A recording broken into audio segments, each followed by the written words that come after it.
see.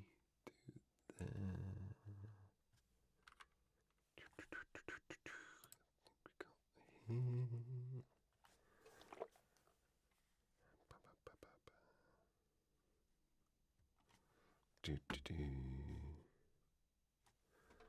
you very much. Just make sure that's connected. Got everything else.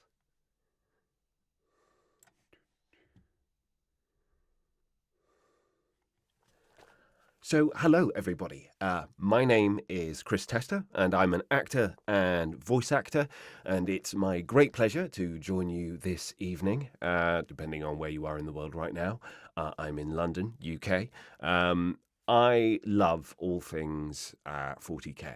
I have been a big 40k fan probably since my teens, my early teens, when I played Space Crusade and grew up from that, and then really getting heavily into the lore to the extent that I've been in a number of video games and also had the pleasure of narrating a couple of books for the Black Library for that good 40k lore kick. I've not been in Darktide or Vermintide, though I know people who have been, and I love both of those titles as well, obviously, otherwise I wouldn't be here. But I have also been in a couple of other Warhammer 40k games, including Rogue Trader with Alcat, and other stuff as well, Total War, Warhammer 3, that kind of thing. Anyway, lovely to meet you all here. Some of you may also know me because I do video recordings, excerpts from the Black Library on social media. So I'll shout out that at the end if you're interested, if you don't know. But to get things started, basically for this afternoon, this evening, we've got 4 short stories, all set in the Darktide Warhammer universe, and I'm going to read them for you. I've had a quick look over all 4 of them, so I know how they end and all of that kind of stuff. So hopefully you'll enjoy this. Sit back, relax, make yourself a cup of tea, make yourself a cup of coffee if you need to do some work afterwards. Make yourself something alcoholic if you feel so inclined. I'm here in my studio, which might also look somewhere slightly similar to where you might be killing various different things if you're playing Darktide. But I've also got my hot water bottle here because my studio, much like the environment behind me, doesn't have any central heating because that would be additional noise. So if you hear any noise like that, that's not my intestines, that's the hot water bottle that's on my lap. But anyway, without further ado, I'm going to have some water because, like a good actor, I need to keep hydrated. And then we're going to start with the first short story. So we have 4, and I think each one is going to be between 10, 15 minutes. So yeah, it'll probably just under an hour. And then you can let Fatshark know whether or not this is the type of thing that you might be interested in, like further on in the channel. I know there are a lot of people who are passionate about the lore or interested about finding more about the lore, so if I can facilitate that in any way, or if you want to get other actors on to read you stuff as well from 40k, then that might be cool too. Anyway, just make sure that we've got everything set. Yeah, that all seems good to me. I've heard, okay, so some people are hearing a slight audio issue, which is somewhat ironic given my job. I don't see anything at my end, though it may be a technical streamer thing. Yeah, I've got left and right going on here, and I can hear myself through both. But do let me know if this is something, if the issue is something that means that we have to kind of like stop first, or whether or not it's okay to keep on going. I'm not actually using a Focusrite, I'm using an Audient ID22, for those people who know what that even kind of means. But yeah, a couple of people saying, fix it please, so I'm not sure if I need to just confer with my reps at Fatshark. Bear with me 1 second.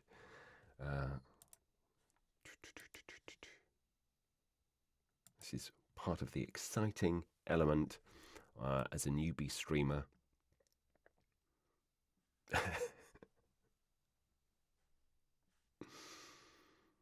But we're almost there, hopefully.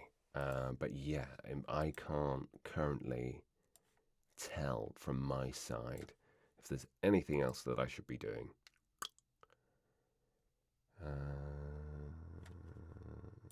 Yeah, everything on my side seems to be going well. But yeah, I don't want to. Yeah, everything is set as stereo, and I'm the audio. Yeah, it is set as stereo. I could turn it off and I could turn it on again, but that would involve the end of the stream, so I'm not 100% sure.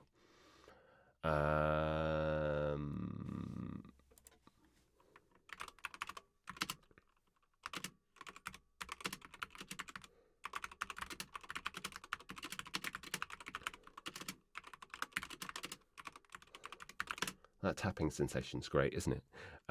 Should I continue or...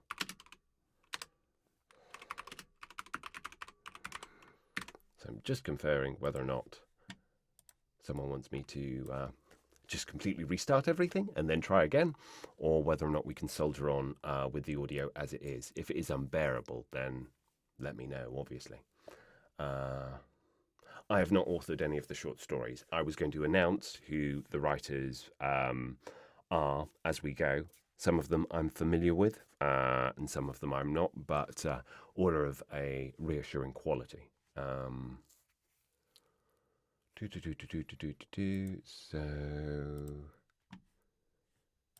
yeah, general, stereo. Can't change that either. Desktop audio default, output, bitrate, blah blah blah blah blah blah blah blah blah. Stream, audio. No.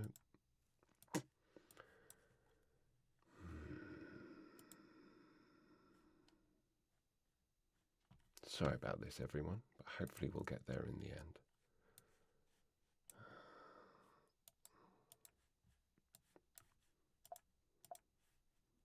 Yeah, there's not anything.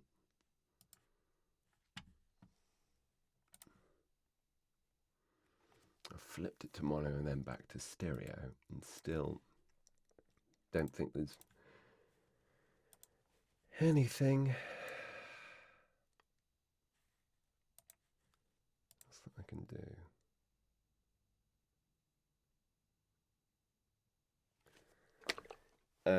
Okay, so some people are saying that my it might be to do with having my account linked to the Twitch channel. That is, again, that's something that right click on the key, advanced push down, mixed up 10. Okay, let's just try one more thing. Advanced audio properties.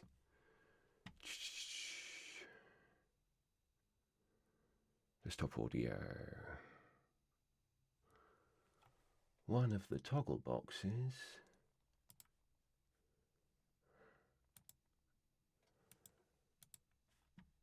Okay.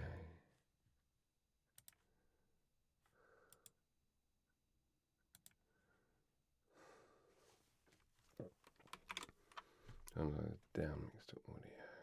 Let's see if we've got.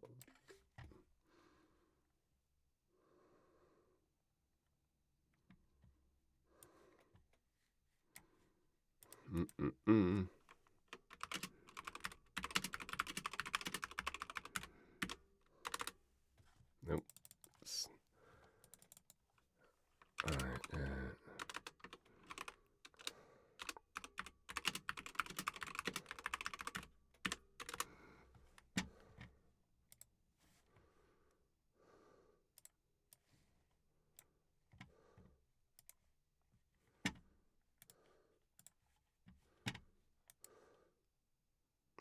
Hello? Okay, sound is fixed. Okay, fantastic.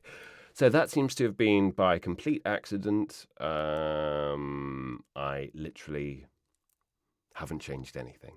But we'll go with that. All right, anyway, thank you for all of your patience, and without messing about, let's begin. The first story is Veteran by John French. The past was waiting when the soldier closed her eyes. Flash! A blink of white just above the trench. Then the blast wave. Sound so loud it became silence. Then the world turning over and over, blurring, shivering in orange and red before she hit the trench wall. A long, sliding second, ears ringing. Medicae! Medicae! Shouting. The buzz-zip of rounds and las bolts. Another flash in the air. Red, orange, smoke billowing up to smother the dying sun. The air shivering, and then the ground rolling like an ocean wave as the shock wave ripped through it. Red mud bubbling up between seams in the trench plating as the blood-soaked earth liquefied. And then the shouting went on, louder than the roar, as another blast wave spilled over the trench lip. She could not feel her las gun in her hands. She needed her gun, needed to get up, needed to stand. Medicae! There was a hand in front of her. It was red. Medicae? Quieter. Why could she hear that voice? Then she realized that the red hand in front of her eyes was hers. Closing in on the drop zone. 2 minutes! The pilot's voice cut the memory away. She opened her eyes. The amber light of the gunship's crew compartment replaced the remembered blood. The gunship was shaking. She could feel the engines fighting gravity as it cut down through Atoma's thickening atmosphere. Pleasant dreams. The witch smiled at her from across the compartment. The psyker's pupils are ragged bullet holes in yellow irises. We have a visual of the drop zone, came the pilot's voice over the cabin vox. Stand by for depressurization. The soldier fastened her rebreather mask, hands moving smoothly over buckles and catches. 2 of the others were doing the same. The priest fumbling with the catches, the psyker's thin fingers moving like spider legs as they settled the mask over their mouth. Only the Ogrin didn't bother. You're just going to hold your breath? Asked the witch. The Ogrin nodded. The psyker shook his head. Amateurs. A miracle if we survive 5 seconds. The witch looked at the soldier again. Cadian, right? There was mockery dancing in his eyes. Depressurize in 3, said the pilot. 2, 1. The light in the compartment blinked red. Red. Her hands were red. She did not have her gun. A Cadian without a gun is a traitor to their training, shouted the remembered voice of her sergeant at the back of her skull. She had been 10, one of hundreds standing on the drill ground while the ice wind spiraled snow from the grey sky. A Cadian is a soldier. A soldier is their weapon. First lessons, first truths, learned long ago. But she could not see her weapon. Just the wet red of her fingers and the strobing blink of explosions above the trench lip. Medicae! She tried to shout, but the word came out as a gurgle of pink froth. This was it. No rifle, no strength to stand. Pathetic, loathsome, weak. Not Acadian. Cadia had died fighting. A whole world with its death grip still on the trigger, and she had survived that, only to die here without a weapon, calling for a medic that would not come. She had been born to fight on a world that existed for war, another daughter in generations of billions who stood on the edge of hell and said to its horde, come no further. People talked about the Emperor's angels, the space marines who brought death like divine lightning, about how they were humanity's shield. They were real. and terrible, and beyond human, but for all their strength they could not shield mankind. Mankind had to be its own shield. Armies of flesh and blood and iron and fire. Armies that could shake worlds with their tread and the voice of their guns. Armies that failed in their purpose only because of weakness. The weakness of a last soldier bleeding out in a trench without even a gun in her hand.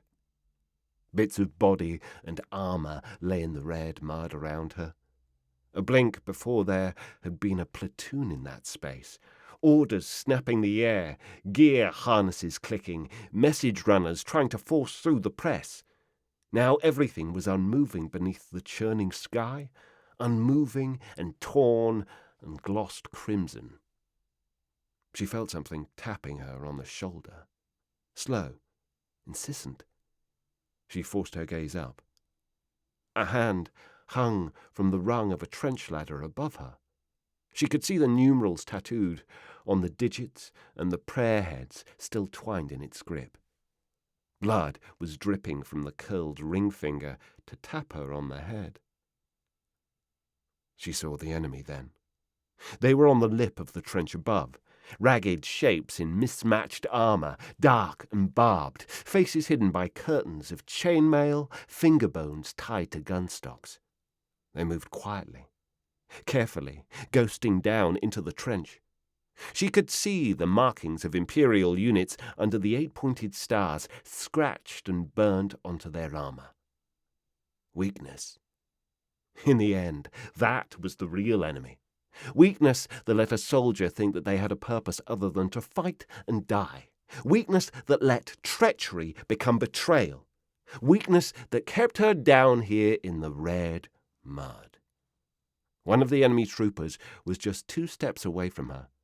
She could see the rust pocks on the shin plate of his armour. Strange. The rust was almost a pattern. The trooper took another step. It had a flamer. Drops of burning, green liquid drooled from the weapon's muzzle. The weapon and the enemy's gaze turned toward her. She came up off the ground. She did not try to hit the enemy. She went for the flamer.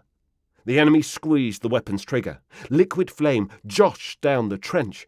The rest of the enemy troops were shouting now. The trooper tried to rip the flamer free from her grip. She held on, then rammed the crown of her helmet into the enemy's face. Bones shattered behind chainmail mask. She struck again, and now the enemy was falling, and she wrenched the flamer from their grip. The other troopers were just 3 paces away, guns aimed, fingers pulling triggers. She looked at them for an instant, saw the tight press of figures in rusted armour and tattered fatigues. Witness, despair, and false hope, and the promises of false gods. She triggered the flamer, and the world became bright. The gunship's assault ramp opened. Air hissed out as sunlight poured in. The soldier heard the Ogryn gulp a breath of air. Blue sky filled the widening gap. The gunship banked. "Enjoy the view," came the pilot's voice.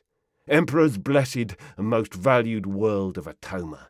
You get to see it best before you get to meet its worst." Fog lay in a golden shroud across the curve of the ground below. Huge needle-hive structures rose from the murk. Each one was the size of a mountain. "That one just on our left as we come round. That's our girl." The hive was suddenly there, close enough that she could see the broken pylons and exhaust chimneys dotting its flanks. Rust and corrosion glittered on its skin. "Lovely, isn't it?" chuckled the pilot. "Grand and glorious and rotten in ways it doesn't even know." The Valkyrie banked hard. The priest lurched and made a sound as though they were trying not to throw up. Their grip on the grab rail slipped.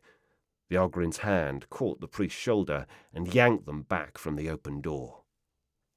"Blessings of the throne be on you," gasped the priest. The Ogryn nodded. The big man's face was reddening as he held his breath. The gunship slammed into a spiral and dived. The side of the hive loomed close. Then the soldier was down the assault ramp, running through the cloud of rust dust billowing up from the downdraft, gun in hand. Above, the light of the sun was clear in the blue sky. Ahead, the needle of the hive spire rose to stab the heavens. The gunship rose into the sky. The Ogrin drew a breath. The psyker shifted. The priest straightened. The spire rose above them, a crooked finger of metal beckoning. A hatch, once used to maintain the hive exterior, sat open just a few paces away. Rust clumped its hinges. For a second, the soldier thought she saw a pattern in the corrosion, 3 irregular dots whirling and repeating across the metal. Then she blinked and could not see it anymore. "Doesn't look like much of the front line of a war zone, does it?" said the psyker. "This is the Imperium of Man," she said, and shrugged. "Everywhere is the front line." She moved forwards.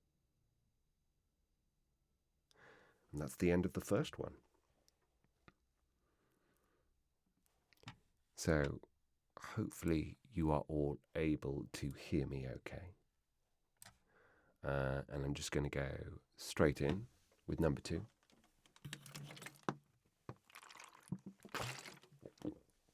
So the second story is Psyker, and this is by Tori Hayward.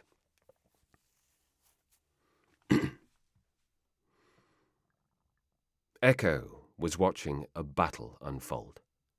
Astra Militarum soldiers in grey drab charged onto a killing field as the corrupted cultists roared towards them in a hideous tide of bile and bone. Echo frowned.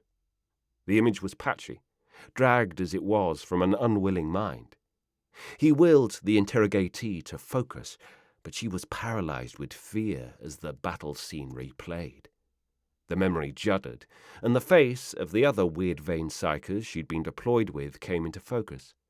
A combat coven of Scholastica Psychana rejects, too powerful to terminate, but too insane or uncontrolled for other service. Some were catatonic, unaware of the descending horde, and others were caged, howling with terror. All were watched warily by a stony-faced commissar, her pistol trained not on the attackers, but on the psychers. Inside the memory, Echo saw the interrogatee look down at her hands, pale and shaking. Strands of energy crackled around her fingers as a chant started up amongst the more lucid weird veins. He felt a static vibration and smelt a metallic burn as the weird veins reached for one another's minds and their powers began to harmonize. The enemy horde grew closer, and the interrogatee moaned in pain, her body sparking with dangerous warp energies. The commissar called a warning as the air pressure changed. Echo focused. This had to be it. They'd finally see what happened. Then the memory shattered, and the battle scene split into fragments. "That's enough," came a brusque voice. Echo pulled off his blindfold and blinked, dazzled by the brightness of the interrogation chamber. He was back on Atoma, not that he'd really ever left. His master, Explicator Zola, had her hands clasped behind her back, expression stern. Frost bloomed on the table in which the interrogatee was strapped, indicating dangerous levels of psyker activity, and the candles around the small shrine to the Emperor had guttered out. "Did you progress any further?" Zola asked. "No, Lord," Echo said. "She resists." His head ached from the hours of interrogation. Zola's lip curled as she addressed the weird-veiled interrogatee. "You've been given the opportunity to serve the Imperium despite your abnormality, and this is how you reward us. We lost an entire company in the attack on Nox Alpha, and yet you survive. Why?" She yanked the woman's head up by the hair to glower at her. "What are you hiding? Are you in league with the cultists?" Disgusted, the explicator dropped the woman's head back onto the metal table. "You fled to Atoma thinking you could escape, but there is no safe harbour in Tertium Hive or any of the Mebian domain for a traitor witch. Echo watched as the Weirdvane sobbed silently, her face a rictus of fear. He'd learned a long time ago to remain impassive. An unsteady psyker was a dead psyker. Zola breathed heavily. "And," she added, "we lost an interrogator in the attack. Someone will pay for that." Now her fury during this interrogation made sense. An instrument of the Holy Ordos she might be, but in Echo's estimation, Zola had always been the most humane of Grendel's retinue. "Sir," Echo said, "if I may." Zola waved her hand. "Please," Echo said softly to the Weirdvane. "My lord only wishes to know the truth. She's fair to our kind, else I wouldn't be in her service. Please, just tell her what happened." The Weirdvane swallowed. Her lips were cracked and pale. "Shall we try again?" She nodded. The familiar battle scenes rushed past, but they didn't stop as they had before. The memory continued, and the Weirdvanes unleashed their attack. Echo felt their power scream out in vast, arcing bolts of lightning, cracking violently into the ranks of the heretics and leaving charred corpses in their wake. Traitor tanks ruptured, howling shards of metal skyward. The cultists faltered, and the Weirdvanes intensified their attack. Echo felt their elation at that victory, but it was only momentary. They'd overreached. They were only as strong as their weakest number, and one of the caged psykers had begun to shudder at an unnatural speed. The others began to scream and bleed from their mouths. Then, with a hideous crump of organic matter, the skulls of those closest started imploding. The Commissar was just as efficient and lethal as her rank demanded, but she'd only terminated half a dozen of the beleaguered psykers before a ripple of malevolent energy hit her, and her head inverted with a wet crack. The caged psyker screamed, jaw wrenched open unnaturally. Smoke rolled from his eyeballs in greasy coils, and Echo watched on in horror. Echo knew, as did the Weirdvane whose memories he rode, exactly what was happening. From the moment the black ships took young psykers from their families, the dangers were drilled into them. When they reached into the Immaterium to draw on its powers, psykers not only became vital tools for the Imperium, but conduits through which the nightmare horrors of the warp could stream. Normally, the Commissar's pistol would end any instability before it took hold, but something terrible was about to happen here. Ice formed around the interrogatee's feet. Echo saw her raise a trembling hand towards the stricken psyker, pulling down on whatever reserves of energy she still had. In the corner of the memory, she saw the interrogator running towards them, but knew he would be too late. The air around the caged psyker shimmered, boiling blood flowing from his nose and ears. Screaming with effort, the interrogatee threw a crackling blast of power towards her stricken comrade. The explosion ruptured the battlefield, throwing the interrogatee to the ground. The memory faded to darkness, and scorch filled Echo's nostrils. Echo pulled his blindfold off. "Well?" Zola snapped. "There was going to be a breach," Echo said.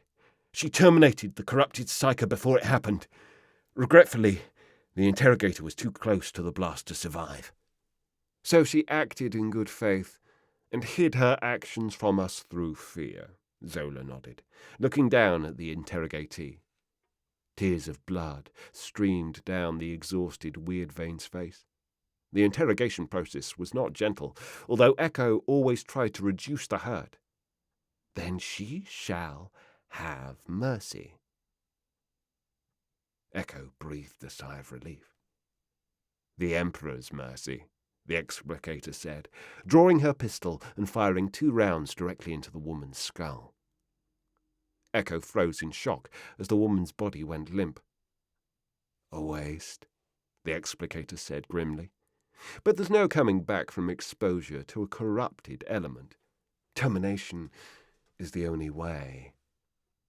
Echo stared blankly. "This must be difficult for you," Zola said, "but fear not. Should your abnormality ever threaten your ability to serve him on Terra, I'll not hesitate to end your suffering. Isn't that a comfort?" "Yes, Lord, thank you," Echo replied tonelessly, shame and fear incised on his heart. The explicator nodded as she left the chamber. Only in death does duty end. Remember that. Echo glanced back at the wired veins body as he followed her out. I won't forget, Lord. And that's the end for that one. Okay, so 2 down. Hopefully you're enjoying this, or not too traumatized by the experience anyway. If you are, then thanks for hanging on anyway. But yeah, Psychers, particularly close to my heart from some of the characters that I've played. Anyway, next up, Direct Orders by Sarah Corkwell. 2 night cycles previously, at Best Guest, half of the strike team was seated at a table playing a semi-serious game of Darktown Whist. Others were cleaning and maintaining their weapons, some sleeping, but at least it was all of them, still together, a unit, a squad, a team, friends. Now, only 4 remained, and the circumstances were most definitely not conducive to playing games. Strafing gunfire ripped through the ruins of the Hablock in which they were taking shelter. Everywhere, the sounds of death and dying echoed throughout the blasted streets like a ghastly opera playing to a very small, select audience. The traitors of the Moebian Sixth were hammering Chasm Station, but then it felt as though everywhere in Tertium was being hammered, maybe everywhere on Atoma. Vox communication with the other strike teams scattered throughout the sector, and worse, with the orbiting Morningstar, had broken down after a heavy stubber shell had punched through the equipment, as well as the man carrying it, and they were running out of places to take cover in the long reaches of Ironside Alley. "Odds not so good this time, Sarge," muttered Alusha, the team's demolitions expert.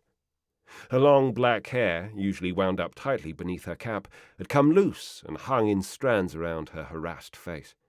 She propped her lasgun on the ground before her and frantically took stock of what explosive she had left in her arsenal. Not many. Sergeant Taril groaned softly, running his hands through his thinning hair. His helmet was long since gone, thrown off by the blast that had scattered the strike team in all directions, apart from Kerin, whose luck ran out when he'd been too close to the impact to be able to escape the fire and spinning shrapnel. What remained of Kerin when the smoke and dust had cleared had not been a pretty sight.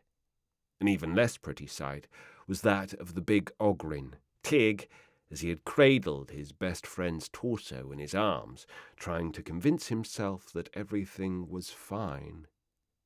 Kerin and Tig formed an instant bond from the moment the Ogrin had arrived, newly assigned to the strike team. A big, clumsy mountain of muscle, with the flat, blocky features and overly hirsute body of his kind. He'd come to them comparatively recently. Young for an Ogrin, what he lacked in knowledge and social grace, and by the throne he had precious little of either, Tig made up for with single-minded determination, unwavering loyalty, and boundless energy. At first, the team had only reluctantly accepted his company, but his endless, childlike enthusiasm and relentless optimism had quickly worn them down. Within days they had warmed to him. Within a week, none of them could recall the team without him. Overhead, a squadron of blunt-nosed, ramshackle attack craft banked sharply to their left, with a scream of tortured plasma jets, peeling off in pursuit of the remaining Thunderbolt fighters. Tig hunkered down beside Taril. The Ogrin's face was distorted more than usual. The heavy brow twisted into an expression of abject misery. He had grown close to Kerin, a man whose sardonic humour and sharp tongue had savaged the pride of many. Tig was immune to sarcasm, and took everything so much to heart that they'd all learned to be careful what they had told him to do. He would quite literally follow an order to the letter. "Fight now, Sarge." The bass rumble of his voice began somewhere deep in his barrel chest, making its way through vocal cords far more used to shouting battle cries. He was the brute strength of the squad and little more. Not smart enough to be trusted with a firearm, he brandished his serrated-edged war maul with immense pride, hefting the heavy weapon with practised ease. On the occasions the maul had not been to hand, he snatched up any heavy metal object and did what he referred to as making do. "Rest for a bit, Tig. We need to get our breath back." "Yeah," agreed the Ogryn, nodding solemnly. "Breath gone. Kerin gone. Bed gone. It's very sad here. Chasm station broken.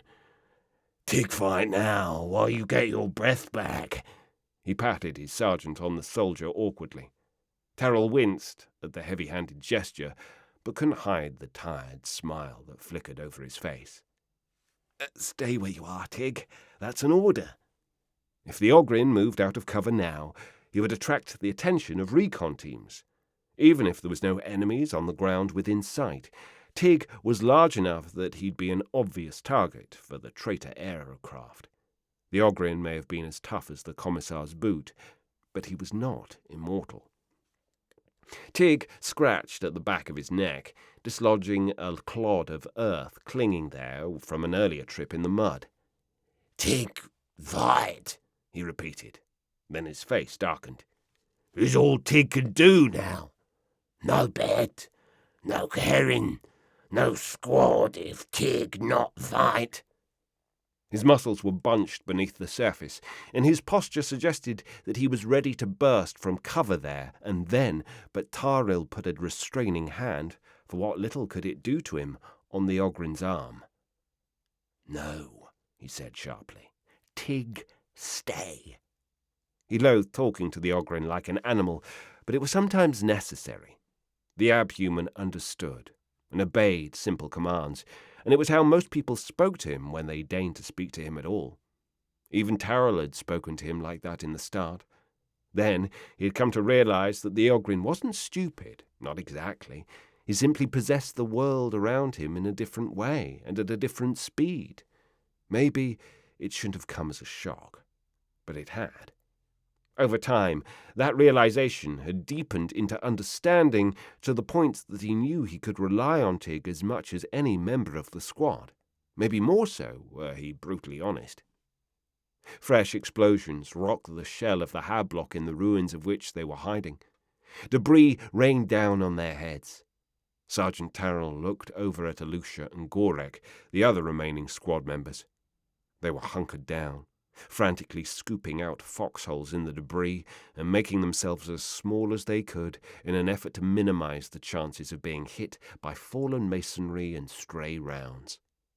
A spinning chunk of plascrete glanced off Tig's shoulder. The Ogryn didn't even flinch. "We need to move outside of Ironside Alley," said Taril, making a decision. "If we can get to the next Envelcom, maybe we can contact the Morning Star. We just need an opening. If we can hit the Burnside, we can keep moving. We just need those traitorous scum to stop raining death down on us for 5 minutes." Tig brightened. "Tig, fight now." His brow unfurled, and the slightly off-centre smile suggested how excited the idea made him. Such devotion was in no small way utterly heartbreaking. His willingness to die in service to the Emperor was commendable, of course, but Taril was old-fashioned in wanting to very much keep as many of his squad alive as he could. But things were as bleak as they had ever been. The Emperor would understand. Sergeant Taril reached out and clapped Tig on the shoulder. "In a minute, Tig. Just wait a minute. Alusha, Gorek, When we get an opening, we're falling back, double time for the death side drop, and we do not look back. Is that clear? Whatever else happens, keep moving." Gorek nodded. Alusha murmured her understanding. Tig was already getting to his feet, showering Taril in particulate dust. Not for the first time. The sergeant felt the guilt and shame of the way some treated abhumans. Like idiots, like fools, expendable. They were not. They were both more and less than the common soldiery, and there was purity in their service. "Tig, fight!" The big Ogrin beamed happily at Taril, who, in that instant, hated him for it. Just for a moment, he considered giving different orders, but strategic options were limited, and half-remembered regulations from before his time aboard the Morning Star gave clear direction for such scenarios.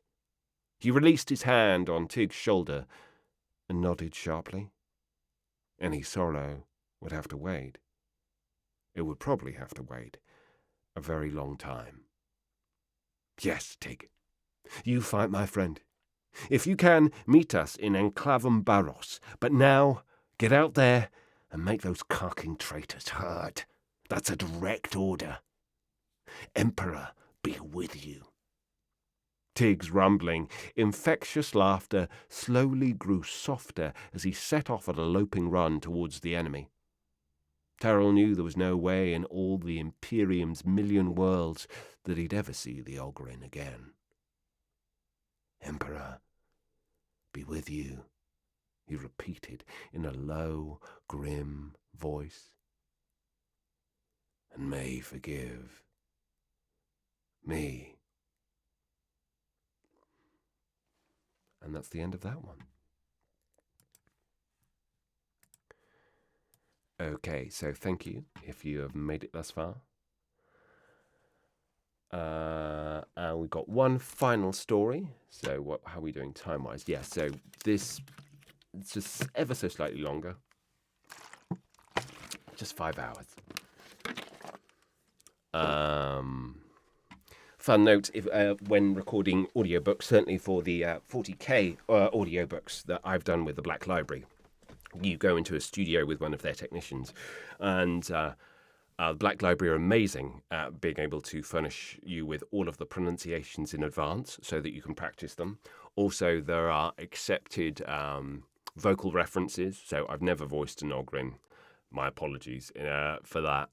But, so you got an idea about what the sounds are, or if you're dealing with Primarchs or more established characters as well, they'll usually give an audio reference or 2 or 3 different kind of narrators so that you can make informed choices and that kind of thing. Whereas this is a bit more kind of free and easy, but hopefully you're enjoying it. Anyway, this is the final short story. It's called Aqua Vitae, and it's by Jude Reed. Forwards. The heat was stifling. It was Brona Norvok's first time inside the water reclamatorium, and if she had her way, it would be her last. The air burned her throat with each breath, the metal plating scalding even through the thick soles of her work boots. In the last 10 minutes, sweat had soaked her body glove to salt every inch of her skin.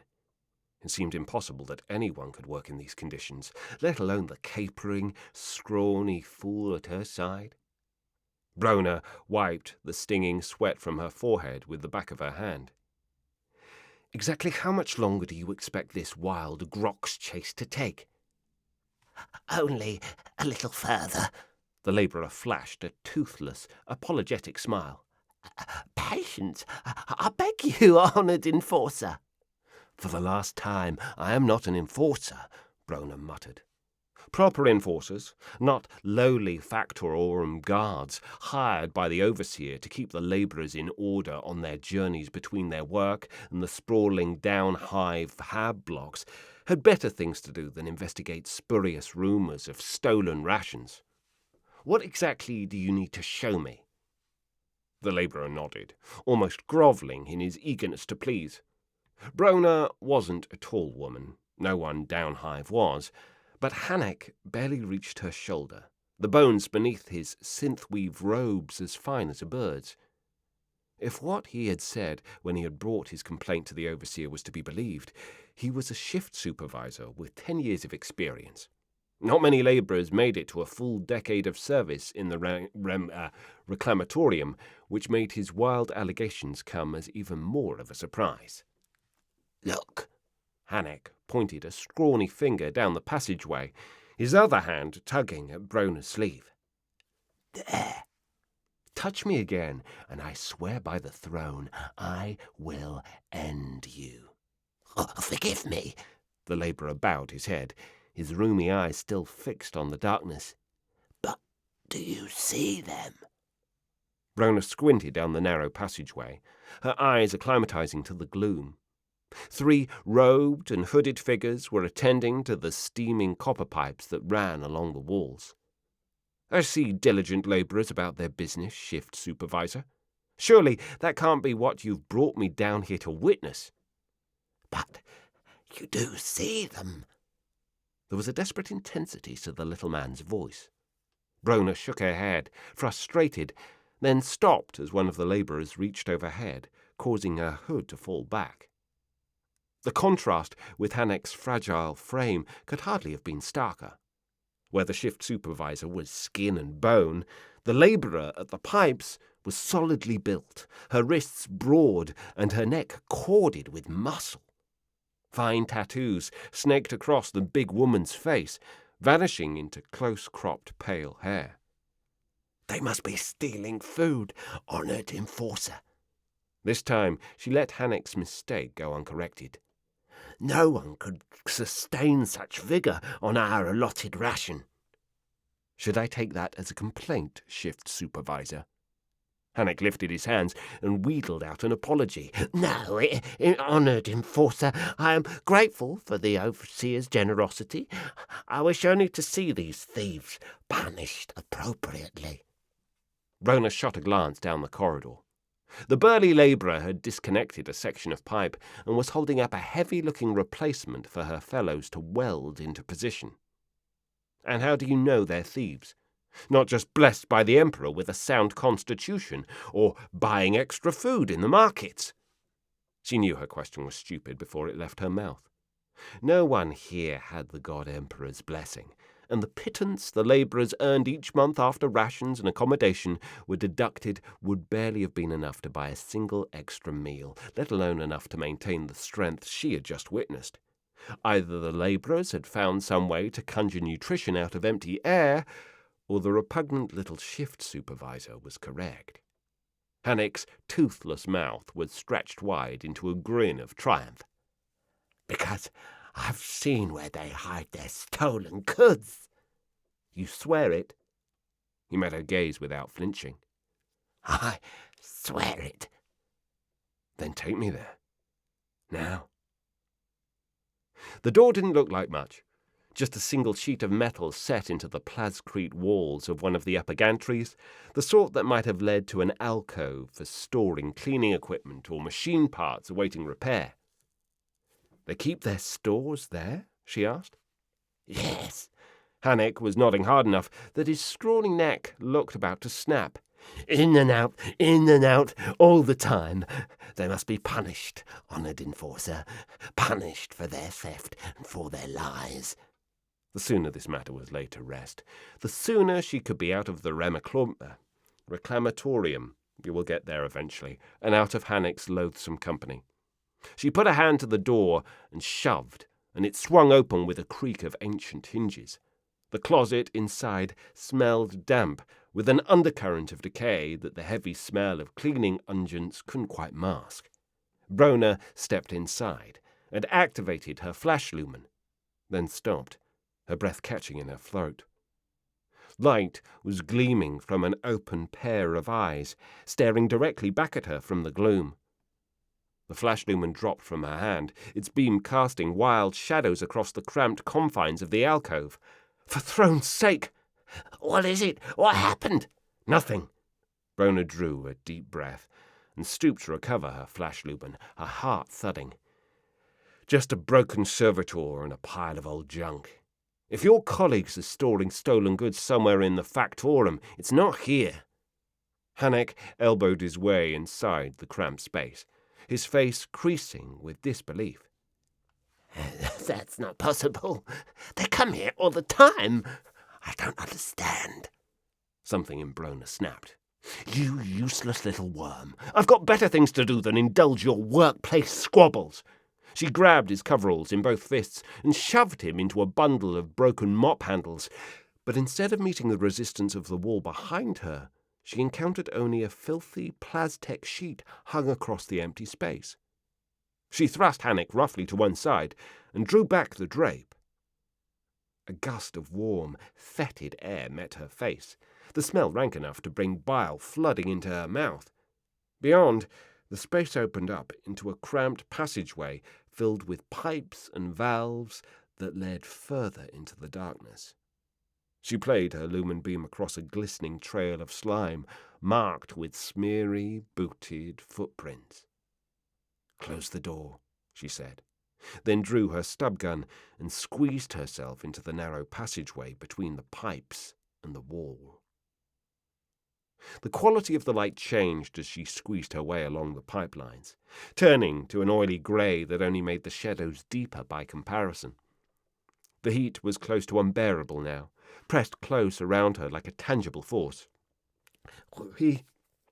We should go back," Hanek murmured from behind her, his knuckles bloodless where he gripped a broken mop handle. Brona shook her head. "You've dragged me out this far. No turning back now." But why not turn back? It would be the easiest thing in the world to retrace their steps, for Brona to report to the Overseer that nothing had been found to substantiate Hanek's allegations, and for the shift supervisor to receive his allotted punishment. But her curiosity was piqued, and the thought of returning to the endless monotony of her shift was an unwelcome one. Here she almost felt like the enforcer that Hanek had mistaken her for.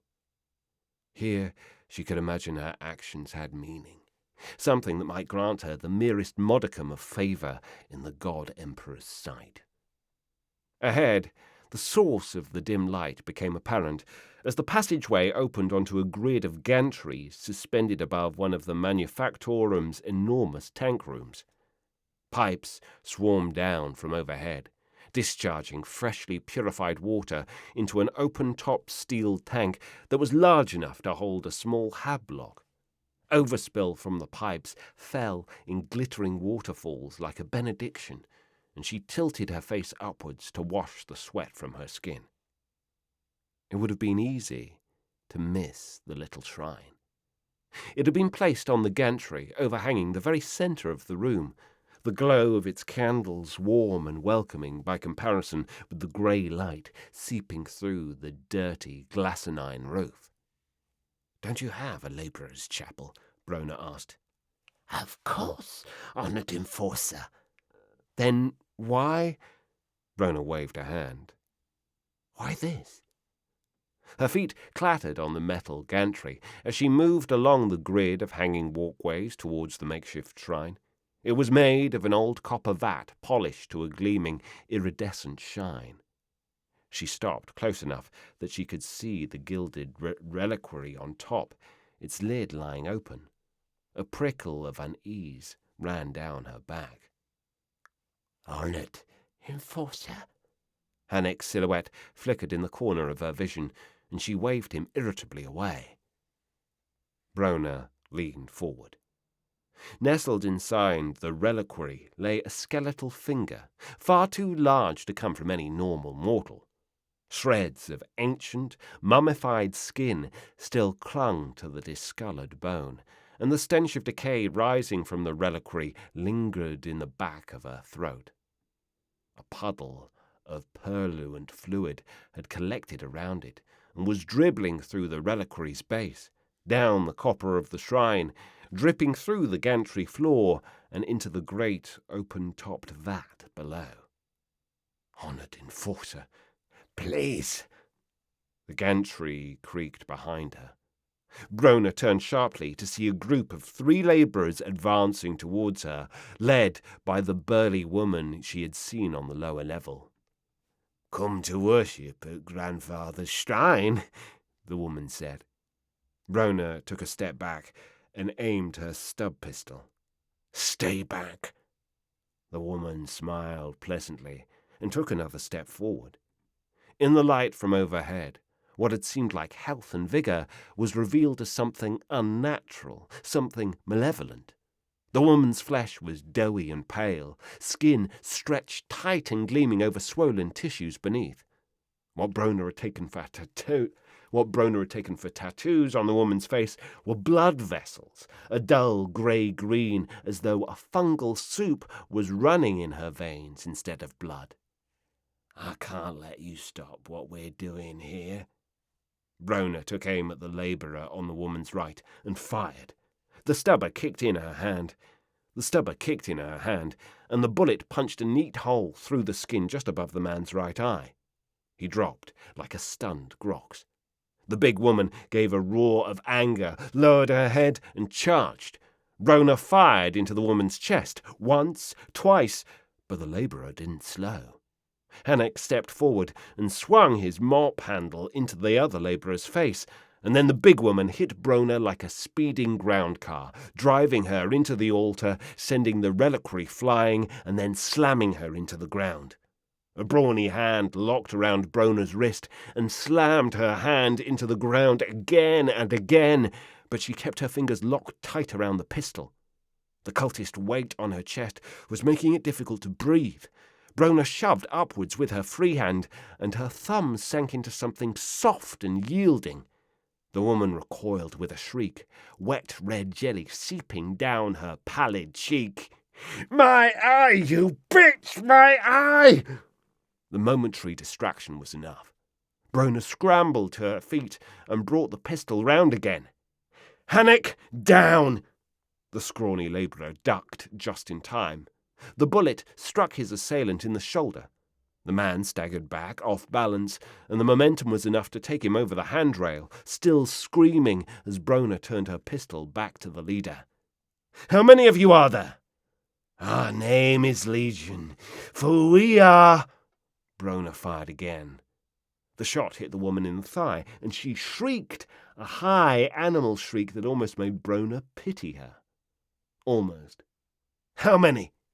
"You're too late," the woman smiled, her teeth scarlet with blood. "You can kill me, destroy the holy relic, but this water is sanctified by our grandfather himself. Every labourer in this factorum has drunk of his essence.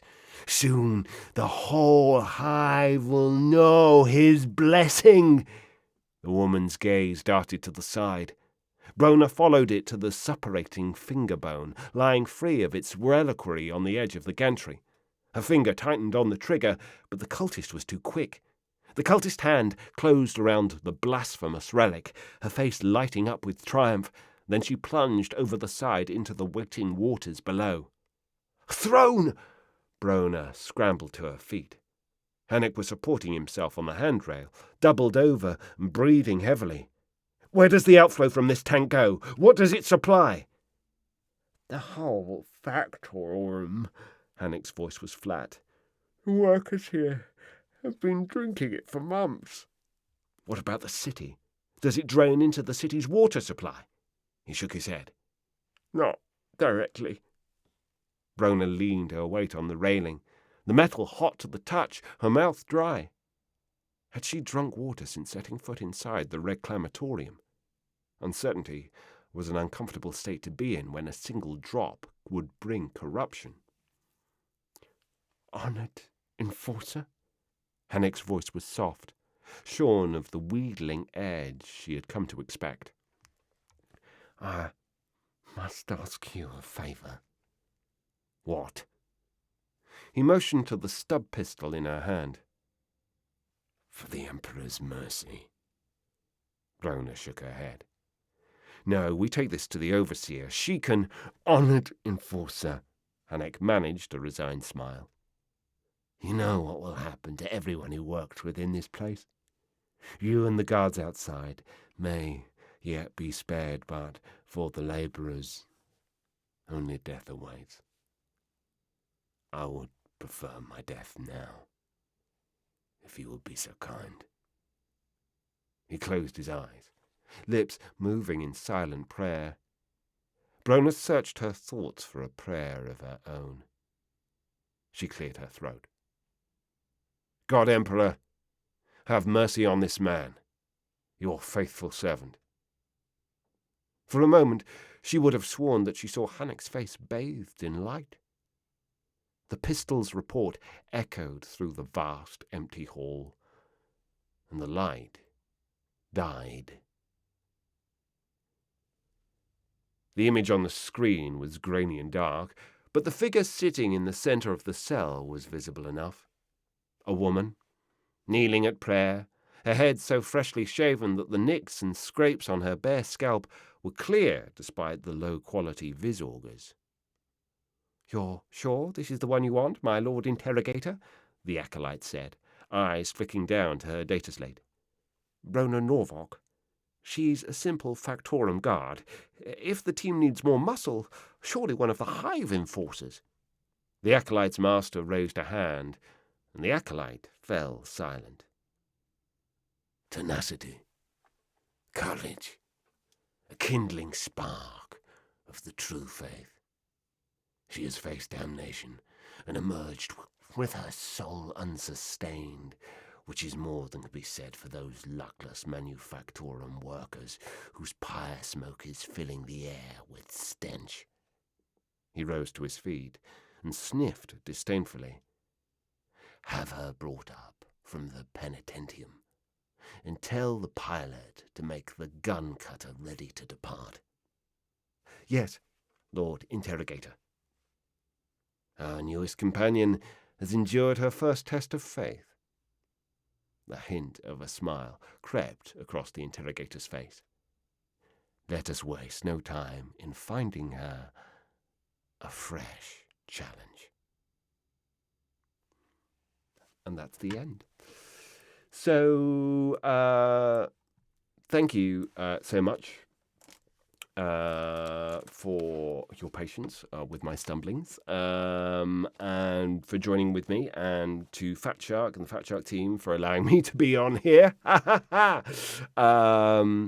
If you like how I read, then by all means you can find me on social media. My name is Chris Tester, but most of my socials are Chris Naturally RP. So on TikTok and Instagram and all of that great stuff as well. But do keep your eyes out for more stuff from this channel in the new year. This is the final stream, so I'm honoured, particularly honoured. It's the final stream, Twitch stream for Fatshark this year, but more will be coming in January. There will be a post about it, and on with some of the exciting stuff that they're going to be having. So with that in mind, wishing you all a wonderful Christmas or whatever other seasonal thing that you may be celebrating at this time of year, and a wonderful new year as well. Thank you so much for joining me again, and remember that the Emperor protects. Thank you very much. Take care and have a great day. Bye.